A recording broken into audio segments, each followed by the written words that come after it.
Hello बच्चों, good evening सभी के लिए भाई। तो सभी बच्चे जल्दी से लाइव आ जाओ, फिर ये धमाकेदार सेशन हम लोग स्टार्ट करेंगे। फिजिक्स का चैप्टर 3 कितना इंपॉर्टेंट है मैं आपको कल के सेशन में बता चुका था कि हम इस चैप्टर में क्या क्या पढ़ने वाले हैं और ये चैप्टर इंपॉर्टेंट क्यों है। तो जल्दी से वीडियो को लाइक और शेयर कर देना अपने दोस्तों के साथ, ठीक है। थोड़ा सा वेट करते हैं, उसके बाद सेशन को बच्चा पार्टी स्टार्ट करेंगे। चलिए, गुड। विद्युत धारा, और देखो अंग्रेजी भी जरूरी है भाई। तो विद्युत धारा को इंग्लिश में क्या कहते हैं बच्चों?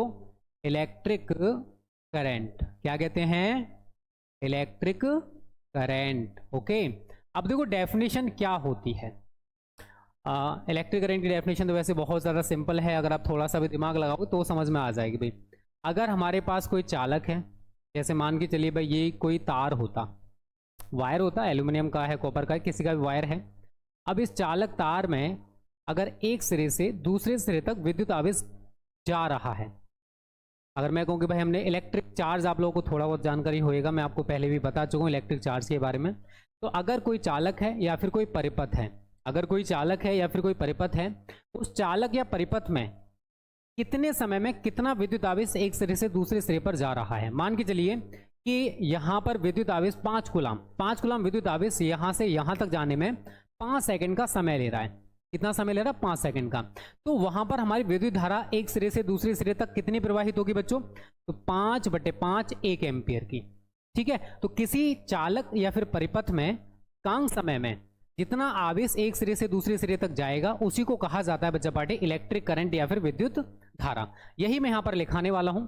किसी चालक या परिपथ में, किसी चालक या परिपथ, ठीक है, कोई सर्किट भी हो सकता है भाई। किसी चालक या परिपथ में एकांक समय में प्रवाहित होने वाले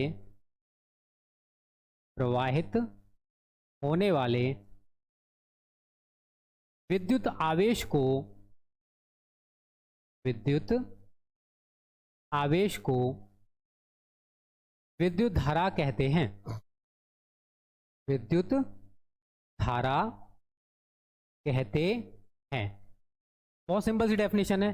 तो मैंने यहां पर देखो परिपथ और यूज कर लिया है, क्योंकि इलेक्ट्रिक करंट आप लोग देखोगे कि सर्किट में प्रवाहित हो रहा है, तो हम किसी कंडक्टर के ऊपर लेके इसको डिफाइन कर सकते हैं, फिर किसी सर्किट के लिए भी इसको डिफाइन किया जा सकता है। तो ये तो छोटी सी हमारी डेफिनेशन है। अगर मैं आगे बात करूं, इसे आई से हम लोग रिप्रेजेंट करते हैं, स्मॉल आई। आप यहाँ पर स्मॉल आई या कैपिटल आई आपका जो मन करता है, इसे आई से प्रदर्शित करते हैं। और आगे यहां पर एक लाइन और लिख लेना, यदि टी समय में, अगर यहां पूरे चालक के लिए डिफाइन करना चाहते तो लिख सकते हो, यदि किसी चालक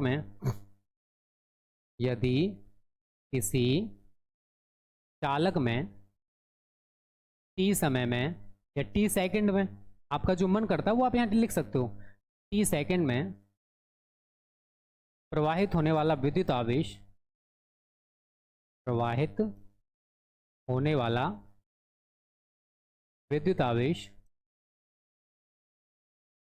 विद्युत आवेश कितना हो बच्चा पार्टी?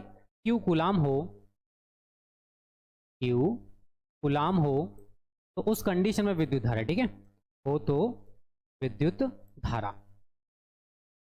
तो मैंने आपको फॉर्मूला भाई पहले ही बता दिया था, अगर आप लोगों ने थोड़ा सा भी याद कर लिया है तो I बराबर Q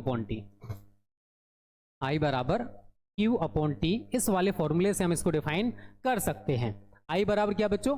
Q अपॉन टी। अब यहां पर Q क्या है? हमारा विद्युत आवेश। कोई भी कंडक्टर आप ले सकते हो भाई, कोई भी चालक आप ले सकते हो। ये मान के चलिए हमारे पास कोई वायर है भाई। अब इस वायर में ये A बिंदु है, ये B बिंदु है। अब A से B तक मान के चलिए भाई 5 कूलम या 6 कूलम, आपका जो भी मन करता है। मैंने यहां पर Q कूलम बोला भाई। Q कूलम आवेश A से B तक जाने में कितना समय ले रहा भाई? तो वो मैंने बोला टी सेकेंड। तो अब A से B तक कितनी विद्युत धारा गई, तो उसे हम निकाल सकते हैं I बराबर Q अपॉन टी करके। अब जितना भी आवेश जा रहा है भाई एक सिरे से दूसरे सिरे तक, वो हम वहां पर यूज करेंगे। और कितना टाइम लिया एक सिरे से दूसरे सिरे तक पहुंचने में उस विद्युत आवेश ने, दोनों का जो रेशियो बच्चों वो कहलाता है हमारा इलेक्ट्रिक करंट या फिर विद्युत धारा। ठीक है, तो मैंने यही बोला कि कोई चालक हो सकता है भाई, सर्किट की बात आ जाए, मैंने यहां पर बैटरी लगा दी भाई। ऐसे करके। अब ये क्या है, एक परिपथ है, मैंने कोई सिंगल चालक नहीं लिया। अब हमारे पास जो वायर था उसको हमने किसी सर्किट के साथ जोड़ दिया है, कोई बैटरी जोड़ दी है भाई, बात वही रहेगी, ए से बी तक वही होना है, कंडीशन वही रहेगी, बट यहाँ पर हमने बैटरी के द्वारा उसको डिफाइन किया। अब इसको हम सर्किट बोलेंगे। तो कोई चालक हो सकता है या फिर कोई परिपथ हो सकता है।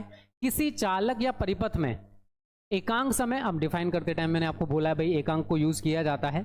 एकांक समय में प्रवाहित होने वाला जो विद्युत आवेश होगा बच्चा, उसी को हम विद्युत धारा कहते हैं।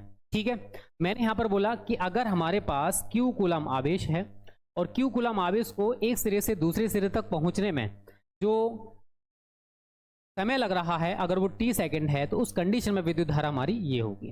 ठीक है, आप देखो यहां से इसका मात्रक भी बना सकते हो। आवेश का मात्रक सभी बच्चों को पता होगा भाई, कूलम होता है, बताने की जरूरत नहीं है, सभी को पता है, पहला चैप्टर सभी पढ़ के आए हो। और समय का मात्रक सेकंड होता है। कूलम पर सेकंड को हम लोग एम्पियर भी लिख सकते हैं। तो विद्युत धारा का जो मात्रक है कूलम पर सेकंड भी होता है और एम्पियर भी होता है, ये आप लोगों को याद रखना है। दूसरी चीज, अगर मैं इसकी विमा की बात करता हूं भाई, तो विमा इसकी क्या होती है, केवल और केवल ए। ठीक है, अगर आपको नहीं पता था तो थोड़ा सा मैंने आपको इसके बारे में बता दिया है। मेरे को नहीं लगता कि यहाँ तक किसी भी बच्चे को कोई दिक्कत होना चाहिए। अगर आप इलेक्ट्रिक करंट के बारे में जानना चाहते हो तो वो हमने यहाँ पर थोड़ा बहुत डिफाइन कर दिया है। ओके, इलेक्ट्रिक करंट यार, आप एसी और डीसी की बात करते हो, प्रत्यावर्ती धारा, दिष्ट धारा। अब हमारे घरों में जो सर्किट्स लगे उनमें एसी प्रवाहित होता है, करंट का चलने का जो डायरेक्शन होता है एसी का ये होता है, अगर आप जानते हो तो ये एसी का डायरेक्शन है इलेक्ट्रिक करंट का। और इसको हम दिखाते हैं समय के सापेक्ष। समय के सापेक्ष किस तरीके से एसी में चेंजेस हो रहे हैं, कुछ इस तरीके से हम इसको रिप्रेजेंट करते हैं। लेकिन बात आती है भाई जब डीसी की, तो डीसी का डायरेक्शन कुछ इस तरीके से होता है, केवल एक डायरेक्शन में बहती है भाई। ये क्या है, डायरेक्ट करंट है, जो बैटरी वाला करंट होता है वो डीसी कहलाता है। अगर आपको नहीं पता है, जो हम सर्किट्स अपने घरों में जो देखते हैं भाई वो एसी होता है, अल्टरनेटिंग करंट, प्रत्यावर्ती धारा। और जो बैटरी के द्वारा करंट भाई रिलीज किया जा रहा है उसको डीसी कहा जाता है बच्चों, दिष्ट धारा कहा जाता है। ओके, गुड इवनिंग भाई रंजीत सिंह, अजय राजपूत। एम्पियर को बच्चों डिफाइन करेंगे, 1 एम्पियर किसे कहते हैं।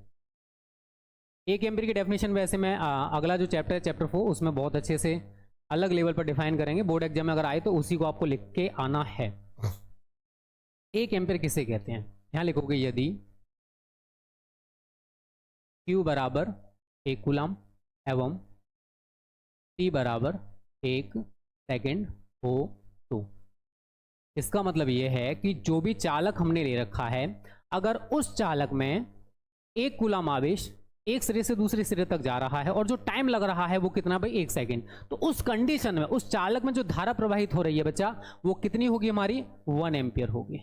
यदि किसी चालक में 1 सेकेंड में 1 कूलम आवेश प्रवाहित हो रहा है, यदि किसी चालक में 1 सेकंड में 1 कूलम आवेश प्रवाहित हो रहा है, तो चालक में विद्युत धारा बेटा आपकी कितनी हो जाएगी, 1 एम्पियर। ये छोटी छोटी चीजें हैं जो आपको रटनी नहीं पड़ेंगी, खुद से बनाना सीखो यार। फिजिक्स में हम कंडक्टर की बात कर रहे हैं, हम चालक की बात कर रहे हैं, इलेक्ट्रिक करंट की बात कर रहे हैं, आवेश की बात कर रहे हैं, तो बनाओ ना कि हमने जो कंडक्टर ले रखा है, हमारे पास जो सर्किट है, अगर उस चालक में या फिर उस परिपथ में 1 सेकंड में 1 कूलम आवेश प्रवाहित हो रहा है, अगर 1 सेकंड में 1 कूलम आवेश एक सिरे से दूसरे सिरे तक जा रहा है, तो इसका मतलब है कि उस चालक में जो विद्युत धारा प्रवाहित हो रही है बेटा वो कितनी आपकी 1 एम्पियर है।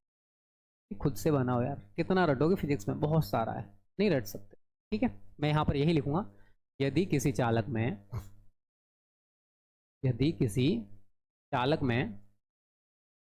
1 सेकंड में 1 कूलम आवेश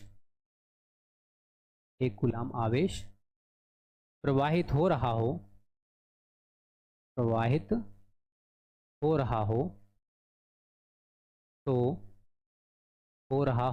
तो चालक में, बताइए जल्दी से आगे आप क्या लिखोगे, चालक में प्रवाहित विद्युत धारा भाई 1 एम्पियर होगी, लिखोगे हो तो चालक में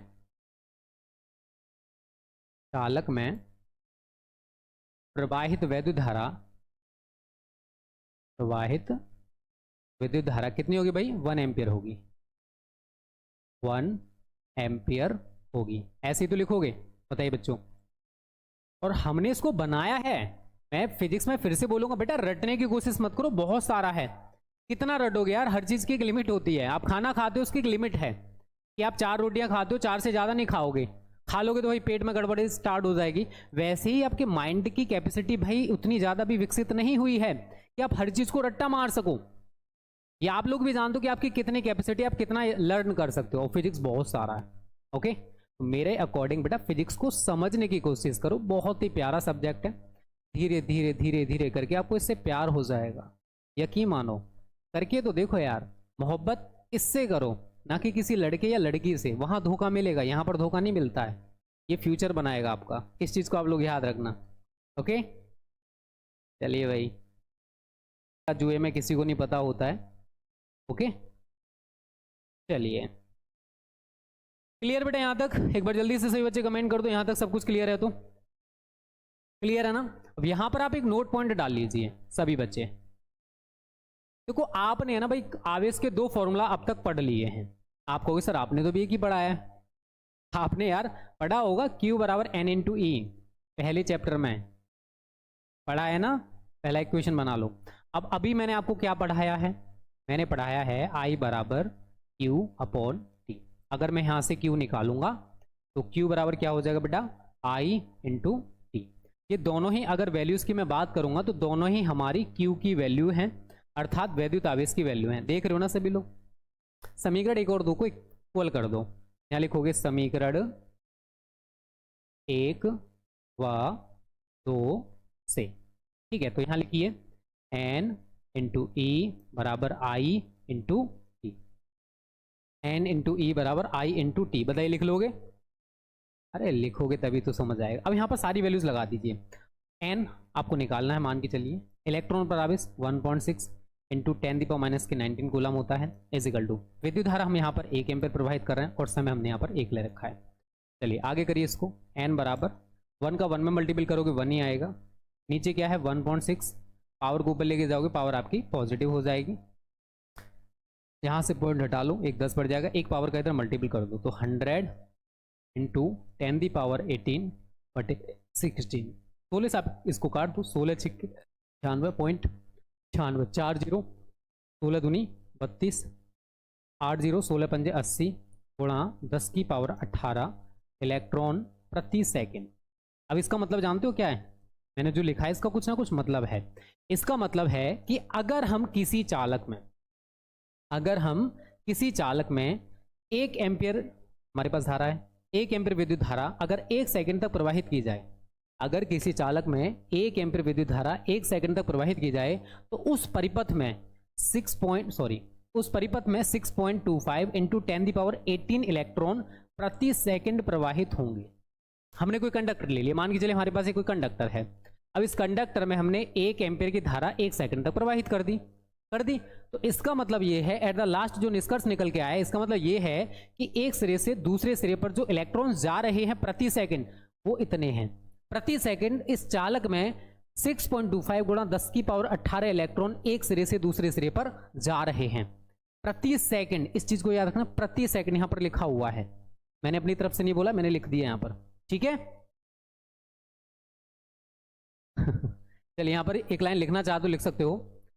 अतः स्पष्ट है कि परिपथ में या चालक आपका जो भी मन करता है वो लिख सकते हो। किसी परिपथ में, किसी चालक में आपका जो मन करता है, किसी परिपथ में एक इस अतः स्पष्ट है, एक और लिख लेना, ठीक है। किसी परिपथ या चालक में 1 एम्पियर विद्युत धारा प्रवाहित करने पर प्रति सेकंड में, कहाँ लिखूं भाई, यहाँ लिख दे रहा हूं, ठीक है। उसके बाद मैं यहाँ लिख रहा हूं प्रति सेकंड 6.25 गुणा 10 की पावर 18 इलेक्ट्रॉन प्रवाहित होंगे, ठीक है बच्चों। मैंने आपको समझा दिया, कोई चालक हो सकता है, परिपथ हो सकता है, हमने पूरा यहाँ पर किया। N इंटू ई बराबर I इंटू टी किया और हमने एट द लास्ट देखा कि जब किसी चालक में 1 एम्पियर की धारा 1 सेकंड तक हम लोग प्रवाहित करते हैं, या ये भाई ये 1 यूज किया है, प्रति सेकंड बात हो रही है, तो उस चालक या परिपथ में प्रति सेकंड जो इलेक्ट्रॉन्स प्रवाहित होंगे वो हमारे पास इतने निकल के आए हैं 6.25 गुणा 10 की पावर 18 इलेक्ट्रॉन। ये प्रति सेकंड प्रवाहित होने वाले इलेक्ट्रॉन्स की संख्या है जो आप लोग यहाँ पर देख पा रहे हो। ये कब हुआ? जब हमने चालक में 1 एम्पियर की धारा को 1 सेकंड तक प्रवाहित किया, उस कंडीशन में प्रति सेकंड चालक में 6.25 गुणा 10 की पावर 18 इलेक्ट्रॉन एक सिरे से दूसरे सिरे पर प्रवाहित हो रहे हैं, जा रहे हैं। ये हम लोगों ने यहाँ पर देखा भाई। सर हमारा कमेंट आपके पास हाँ पहुंच रहा है भाई, पहुंच रहा है। और सभी बच्चे टाइम से सेशन में आया करो भाई। तो यहाँ तक बच्चा पार्टी अगर किसी को दिक्कत है, फिर मैं इसके ऊपर एक न्यूमेरिकल आपको कराने वाला हूँ, n/e बराबर i/t के ऊपर। जो भी बच्चे हमारे अभी अभी आए हैं, बिल्कुल जिनको थोड़ा कम टाइम मिलता है, जो बहुत ज़्यादा बिजी हैं अपनी ज़िंदगी में, जिनको पढ़ने लिखने से कोई मतलब नहीं है, वो भाई देख लो यहाँ से हमने स्टार्ट कर रखा है। और जिन्होंने अभी तक वीडियो को लाइक करने में कंजूसी कर दी है भाई, जिनको लग रहा है लाइक नहीं करना चाहिए, कर दो यार, कुछ नहीं जाता है, पैसा नहीं जाता है, फ्री में लाइक है। शेयर करो, लाइक करो, चैनल पर नए हो सब्सक्राइब करके बेल आइकन दबा लो। यहाँ तक क्लियर है तो जल्दी से बता दो कि सर हमको यहाँ तक। देखो बहुत कम बच्चे लाइव है, मैंने बोला था जब मैं ये चैप्टर स्टार्ट करूँ तो 100+ बच्चे होने चाहिए, बट ऐसा नहीं हो पा रहा है। ऐसा क्यों बच्चों? अभी देखो 50 बच्चे live only. Likes only numerical इसके ऊपर दें या नहीं दें भाई, ये बताओ आप लोग। चलिए दे देते हैं, आप लोग बोलोगे यस और no, I don't know, but आपने पढ़ रखा है, इसी के ऊपर एक न्यूमेरिकल मैं आपके लिए देने वाला हूँ। ठीक है, देखते हैं इसको कितने बच्चे हमारे कर पाते हैं। तो इसमें कह रहा है कि एक तार में 5 मिली एम्पेयर की धारा बह रही है। एक तार में 5 मिली एम्पियर की धारा बह रही है, बह रही है। आगे कह रहा है तार के अनुप्रस्थ काट से प्रति मिनट, तार के अनुप्रस्थ काट से प्रति मिनट कितने इलेक्ट्रॉन गुजरते हैं। कितने बच्चे इसको कर सकते हैं भाई? कितने इलेक्ट्रॉन गुजरते हैं? जल्दी से बच्चों इस सवाल को करो, मेरे को आंसर कमेंट करो सभी।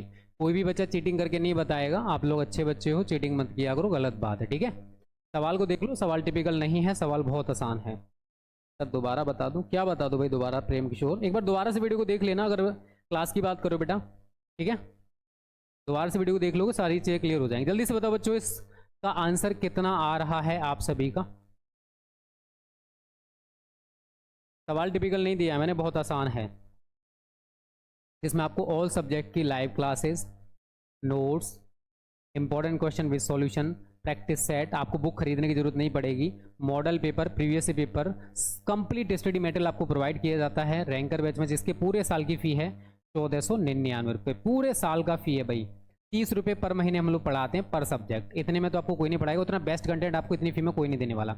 ये सब कुछ कहाँ मिलेगा? तो ये मिलेगा बेटा स्मार्ट स्टडी क्लासेस प्रो, हमारा एप्लीकेशन में। इसमें बहुत सारी चीज़ें फ्री भी हैं, आप लोग डाउनलोड कर लेना। जिनको दिक्कत आती है, कुछ पूछना है, कुछ डाउट्स हैं, इस नंबर पर सभी बच्चे कांटेक्ट कर लेना जिनको भी रैंकर बैच ज्वाइन करना हो। चलिए सवाल को अब देख लीजिए, मैं ज़्यादा टाइम इसमें वेस्ट नहीं करूँगा अब।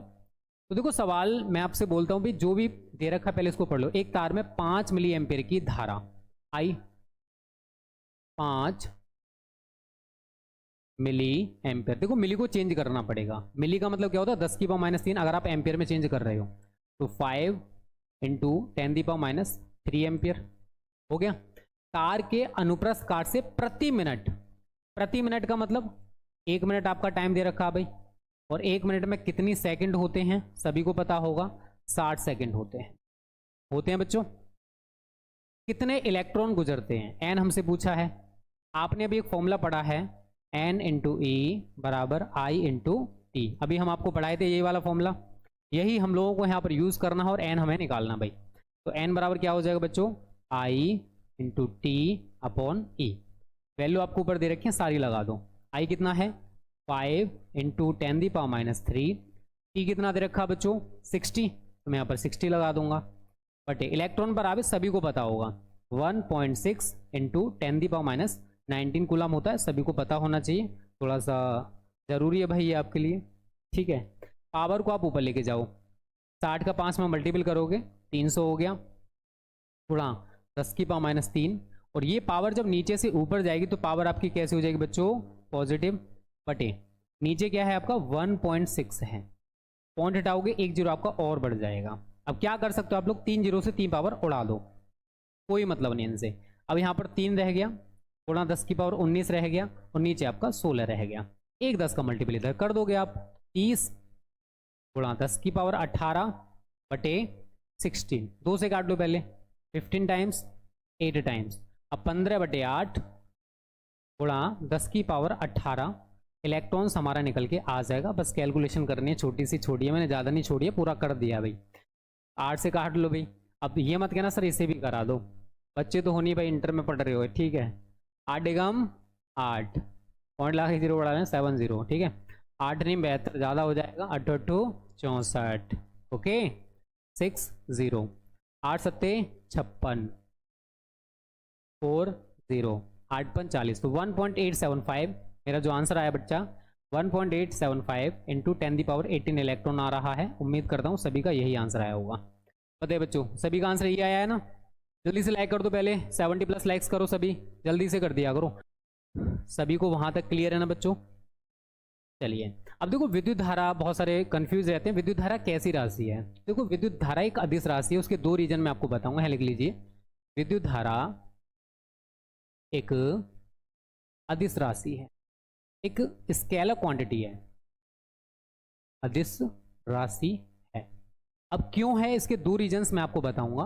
पहला है, अगर हमारे पास कोई धारावाही तार है, आप उसको कैसे भी मोड़ दो, आपका जैसा मन करता है, मैंने ऐसे करके मोड़ दिया, लेकिन इसकी डायरेक्शन या धारा के मान में कोई भी चेंजेस नहीं होने वाला, ठीक है। धारा के मान में कोई भी परिवर्तन नहीं होगा। यूं करके यूं आएगी, फिर यूं चली जाएगी। तो अगर हमारे पास कोई धारावाही तार है, अगर हम उसमें धारा प्रवाहित कर रहे हैं, तो धारा के मान में हमने धारावाही तार को मोड़ दिया, गांठ लगा दी, फिर भी धारा के मान में भाई कोई भी परिवर्तन नहीं होता। अगर ये सदिश राशि होती तो यहाँ पर जो आप आई भेज रहे हो ना, वो यहाँ पर दो पार्ट्स में बट जाती, फिर यहाँ पर दो पार्ट्स में बट जाती, कुछ धारा इधर कुछ धारा इधर, होता है ऐसा, धारा दो डायरेक्शन में बट जाती है, ठीक है। बट यहाँ पर ऐसा नहीं है, आपने धारा को मोड़ दिया, गांठ लगा दी, फिर भी धारा के मान में कोई भी चेंजेस आपको देखने को नहीं मिलेगा। यही रीजन है कि विद्युत धारा एक अदिश राशि है, न कि सदिश राशि। कि धारावाही तार को मोड़ दो, गांठ लगा दो, फिर भी धारा के मान में कोई परिवर्तन नहीं होता। पहला पॉइंट आप यही लिखोगे, किसी धारावाही तार को, किसी धारावाही तार को मोड़ देने पर अथवा गांठ लगा देने पर, अथवा गांठ लगा देने पर धारा के मान में, धारा के मान में कोई परिवर्तन नहीं होता। ये पहला रीजन है जो सिद्ध करता है कि विद्युत धारा एक अदिश राशि है, परिवर्तन नहीं होता। अब वेक्टर योग के नियम अगर आपने पढ़ रखे हैं, अगर नहीं पढ़े हैं तो मैं थोड़ा सा बता दूं कि मेरे पास यहाँ पर दो धाराएं हैं, ठीक है। यहाँ से आ रही है 3 एम्पियर, इधर से आ रही है 4 एम्पियर।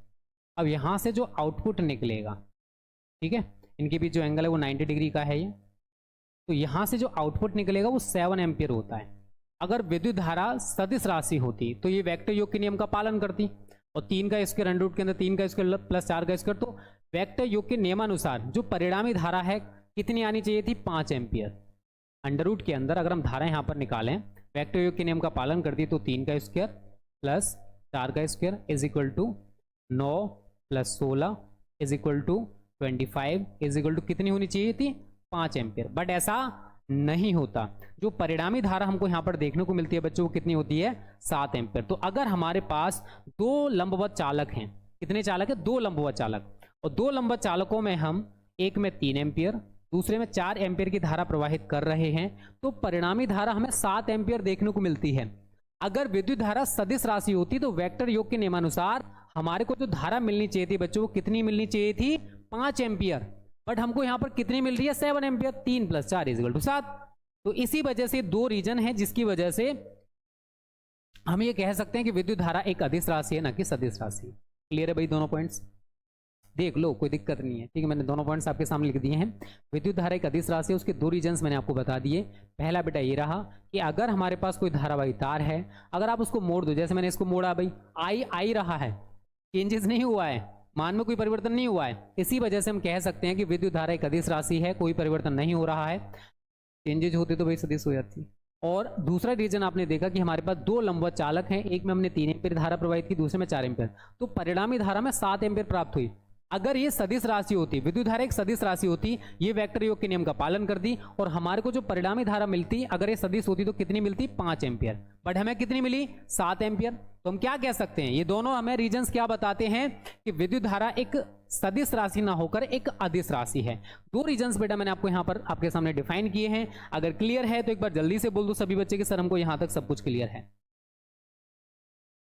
यस सर मेरा भी यही है। चलिए कोई दिक्कत नहीं, सभी का आना भी चाहिए, मैंने है, बहुत अच्छी बात है। ठीक है चलिए आगे बात करते हैं हम। अगला जो हेडिंग है उसको आप लोग डाल लीजिए, अनुगमन वेग या अपवाह वेग। पूरा चैप्टर बड़े प्यार से डिस्कस करेंगे, टेंशन ना लो। अनुगमन वेग या फिर इसका एक और नाम है अपवाह वेग, और इंग्लिश में इसका नाम है ड्रिफ्ट वेलोसिटी। क्या है? Drift velocity. अरे भाई लिख जाए यार, वेलोसिटी। ओके चलिए, अब ये क्या होता है? अगर नहीं पता है तो हम डिफाइन करेंगे, अगर पता है तो बताओ, आपने थोड़ा बहुत पढ़ रखा है, नहीं पढ़ रखा अभी? है कुछ नहीं, मान के चलिए हमारे पास ये कोई चालक तार है। ठीक है ध्यान से समझना, ये क्या है? कोई धारावाही चालक तार है। ठीक है ऐसे करके, और हमने इसके सिरों के बीच कोई बैटरी जोड़ दी। क्या जोड़ दी बच्चों? बैटरी जोड़ दी। अब बैटरी जोड़ दी इसका मतलब विभवांतर लगा दिया, वैद्युत क्षेत्र इसमें उत्पन्न होने वाला है। ये तो हमारी डायरेक्शन धारा की रहेगी भाई। अब धारा, और धारा की दिशा में ही वैद्युत क्षेत्र होता है, तो ये हमारा इलेक्ट्रिक फील्ड का डायरेक्शन होएगा। जो धारा की दिशा होती है वही वैद्युत क्षेत्र की दिशा होती है। अब क्या होता है जब किसी धारावाही चालक तार के सिरों के बीच, धारावाही चालक कह दो या तार कह दो, इसके सिरों के बीच जब हम कोई बैटरी जोड़ते हैं तो भाई विभवांतर उत्पन्न होने वाला है। क्या उत्पन्न होने वाला भाई? विभवांतर उत्पन्न होने वाला है। और विभवांतर उत्पन्न होने का मतलब क्या है कि तार में हमने एक वैद्युत क्षेत्र उत्पन्न कर दिया है। तार में एक वैद्युत क्षेत्र उत्पन्न हो चुका है। अब तार में जब वैद्युत क्षेत्र उत्पन्न हो चुका है तो क्या होता है, इसमें फ्री इलेक्ट्रॉन्स पाए जाते हैं। अगर आपने पढ़ रखा है, ये क्या होते हैं? फ्री इलेक्ट्रॉन्स होते हैं, मुक्त इलेक्ट्रॉन जिनको बोलते हैं। तार में क्या पाए जाते हैं? मुक्त इलेक्ट्रॉन्स, फ्री इलेक्ट्रॉन्स। तो बीच बीच में धनायंस भी होते हैं, याद रखना, बीच बीच में क्या पाए जाते हैं? धनायंस भी होते हैं। ठीक है, अब मैं जो आपको समझाना चाहता हूं वो मैं ये समझाना चाहता हूं कि जब हम किसी चालक या फिर तार के सिरों के बीच विभवांतर लगाते हैं, कोई बैटरी जोड़ते हैं। विभवांतर का मतलब क्या भाई? विभवांतर उत्पन्न मतलब, विभवांतर उत्पन्न का मतलब क्या है ये बताओ? कि हमने चालक के सिरों के बीच एक बैटरी लगा दी है। बैटरी लगा दी तो इसका मतलब विभवांतर लग गया, अभी इलेक्ट्रिक फील्ड इसमें लग चुका है। अब जो फ्री इलेक्ट्रॉन्स होते हैं, जो मुक्त इलेक्ट्रॉन्स होते हैं, वो वैद्युत क्षेत्र के विपरीत दिशा में, वैद्युत क्षेत्र हमारा ये रहा, वैद्युत क्षेत्र के विपरीत दिशा में एक सूक्ष्म नियत वेग से गति करने लगते हैं। किससे? एक सूक्ष्म नियत वेग से गति करने लगते हैं, और इस सूक्ष्म नियत वेग को ही अनुगमन वेग या फिर अपवाह वेग कहा जाता है, जिसको हम Vd से रिप्रेजेंट करते हैं। और Vd की जो वैल्यू है वो होती है लगभग 10⁻⁴ मीटर प्रति सेकेंड। ये अनुगमन वेग या फिर अपवाह वेग का वैल्यू है जो मैंने यहां पर लिखा है। डेफिनेशन बहुत सिंपल है जो मैंने आपको बताई है। जब किसी चालक या तार के सिरों के बीच विभवांतर उत्पन्न किया जाता है तो तार में वैद्युत क्षेत्र उत्पन्न हो जाता है। क्या उत्पन्न हो जाता है भाई? तार में एक वैद्युत क्षेत्र उत्पन्न हो जाता है, जिससे जो फ्री इलेक्ट्रॉन्स होते हैं ये क्या है, यहाँ पर आप लिख लीजिए, ये है हमारे मुक्त इलेक्ट्रॉन। इंग्लिश में कहते हैं इनको फ्री इलेक्ट्रॉन। तो तार में जो फ्री इलेक्ट्रॉन्स होते हैं, जो मुक्त इलेक्ट्रॉन्स होते हैं, वो वैद्युत क्षेत्र के विपरीत दिशा में, वैद्युत क्षेत्र आपका इधर साइड लगा हुआ है और आप इलेक्ट्रॉन्स को देख रहे हो उधर साइड जा रहे हैं, लेकिन इनके जाने का एक वेलोसिटी है, एक वेग है, एक सूक्ष्म नियत वेग है, जिसका नाम है अनुगमन वेग या फिर अपवाह वेग। यही बेटा मैं यहां पर लिखने वाला हूं, बहुत ही छोटी सी डेफिनेशन है। जब किसी चालक ब्रैकेट में तार के सिरों के बीच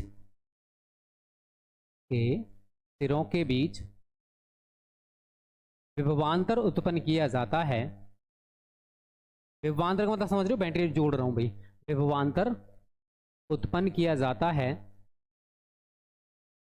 तो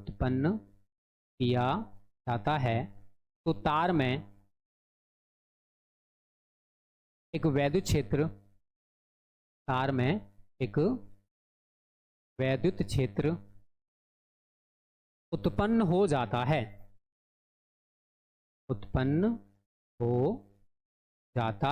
है, जिससे मुक्त इलेक्ट्रॉन जिससे मुक्त इलेक्ट्रॉन एक सूक्ष्म नियत वेग से, एक सूक्ष्म नियत वेग से वैद्युत क्षेत्र के विपरीत दिशा में, ये लाइन आपको जरूर लिखनी है, ठीक है, नहीं लिखोगे तो गलत बात है, ठीक है। जिससे मुक्त इलेक्ट्रॉन एक सूक्ष्म नियत वेग से वैद्युत क्षेत्र के विपरीत दिशा में, नहीं तो पहले लिख लो, कोई दिक्कत नहीं, चलो बात वही आगे पीछे थोड़ा सा हो जाएगा। जिससे मुक्त इलेक्ट्रॉन वैद्युत क्षेत्र के विपरीत दिशा में लिख लो, लिखना चाहते, चलिए मैं वही कर दे रहा हूँ थोड़ा सा। जिससे मुक्त इलेक्ट्रॉन, हाँ, जिससे मुक्त इलेक्ट्रॉन वैद्युत क्षेत्र के, ये लिख लो थोड़ा सा अच्छा लगेगा देखने में, बात वही आएगी यार, कैसे भी लिखो। जिससे मुक्त इलेक्ट्रॉन वैद्युत क्षेत्र के विपरीत दिशा में,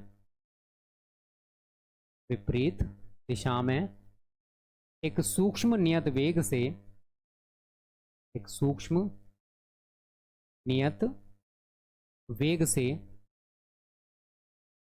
गति करने लगते हैं, गति करने लगते हैं, जिसे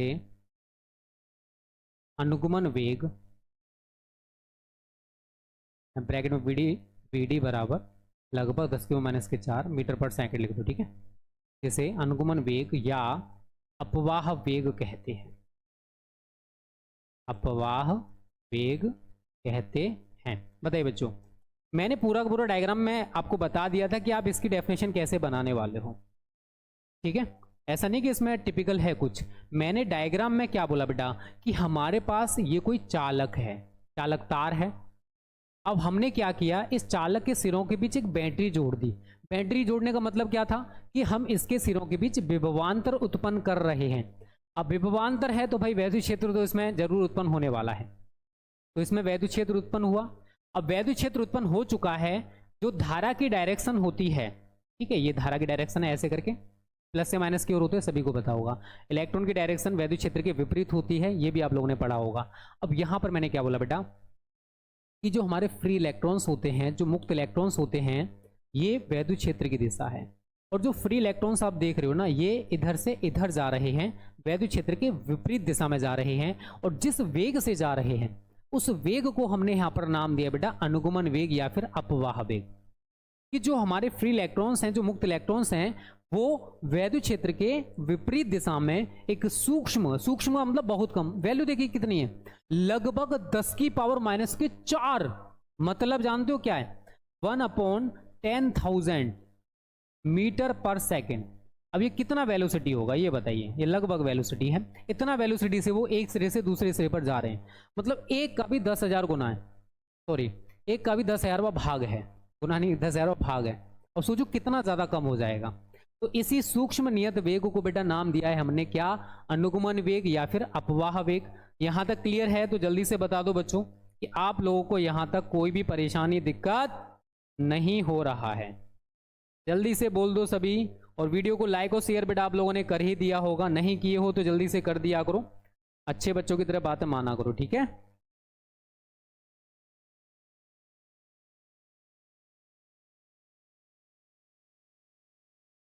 चलिए भाई, चलिए अब इसके ऊपर एक न्यूमेरिकल देख लीजिए भाई, ठीक है। ये हमारा आज का क्वेश्चन नंबर 2 है। ड्रिफ्ट वेलोसिटी के ऊपर भी न्यूमेरिकल्स आते हैं, अच्छे अच्छे न्यूमेरिकल्स आएंगे, वो मैं आपको समझाऊंगा।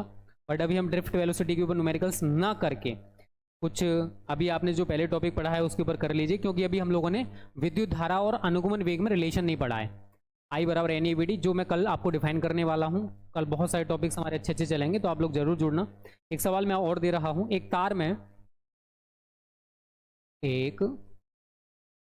में 20 माइक्रो एम्पियर की धारा 30 सेकंड तक बहती है, की धारा 30 सेकंड तक बहती है, बहती है। परिकलन कीजिए, मतलब ज्ञात कीजिए, परिकलन कीजिए। अब क्या क्या ज्ञात करवा रहा भाई हमसे वो, नंबर 1 तार से स्थानांतरित आवेश, तार से स्थानांतरित आवेश। और नंबर 2 है बच्चों आपका तार से स्थानांतरित इलेक्ट्रॉनों की संख्या, तार से स्थानांतरित इलेक्ट्रॉनों की संख्या। जल्दी से बताओ इस सवाल को आप लोग कर सकते हो या नहीं। सभी बच्चे जितने भी हमारे लाइव हैं जल्दी से एक बार कमेंट कर दीजिए, आप लोग इसको कर लोगे ना अब?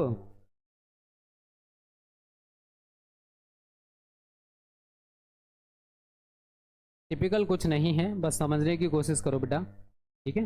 बस थोड़ा सा दिमाग लगाओगे, सारी चीज़ें आपके दिमाग में फीड होती जाएंगी। चलिए भाई जल्दी से बताओ बच्चों, सवाल पढ़ लिया करो पहले शांति से, क्या बोला है उसने, क्या दिया है, उसके बाद इसको किया करो।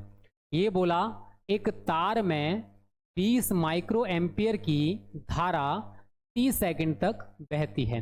अब ज्ञात करना है नंबर 1, तार से कितना आवेश स्थानांतरित हो रहा है और तार से स्थानांतरित इलेक्ट्रॉनों की संख्या कितनी है भाई। अब देखो मैं कॉन्सेप्ट पर जाता हूं थोड़ा सा। मैंने आप लोग को न्यूमेरिकल्स में बार बार बोलता हूं कि जो भी वैल्यू आपको दे रखी है पहले प्यार से शांति से लिख लो।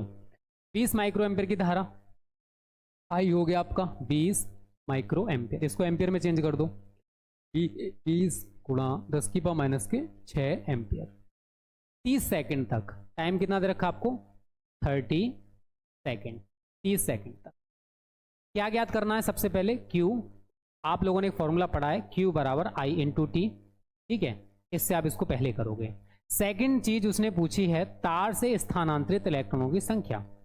आप चाहो तो N इंटू ई बराबर I इंटू टी से कर सकते हो, नहीं तो आई टी की जगह आप Q को यूज कर सकते हो। Q आपने यहाँ पर निकाल ही लिया है, तो वो आपके ऊपर डिपेंड करता है कि आप कैसे इसको करोगे, ठीक है बच्चों। देख लीजिए, अब यहाँ पर आप Q निकाल लोगे, चाहो तो यहाँ पर Q इसकी जगह Q यूज कर सकते हो भाई, नहीं तो आप इसी को लगा के N का मान निकाल सकते हो। तो बस सवालों को थोड़ा सा समझा करो, सवाल टिपिकल नहीं होते हैं, अगर आप समझने की कोशिश करोगे तो सवाल बहुत आसान होते हैं, ठीक है बच्चा। 20 गुणा 10⁻⁻6 गुणा 30 हो गया, 30 का 20 में मल्टीपल करूंगा 600 हो जाएगा, गुणा 10⁻⁻4 6, 2 जीरो से 2 पावर कम कर दो, कितना आएगा? 6 इंटू 10⁻⁴ कूलाम। कूलाम अगर आप ये बोर्ड में नहीं लिख के आओगे ना तो नंबर कट जाएगा भाई, फिर कहोगे दिनेश सर ने बोला था कि बस आंसर कर देना, यूनिट मत लिखना, फिर ब्लेम हमको करोगे। मुझे पता है भाई, आप लोगों पर विश्वास है मुझे। यस सर हो गया, चलिए इट्स गरिमा सिंह, बहुत अच्छी बात है भाई, कर लेंगे। चलो आगे कर लोगे ना सभी लोग, मैंने पूरा हिंट दे दिया भाई इसको करना कैसे था।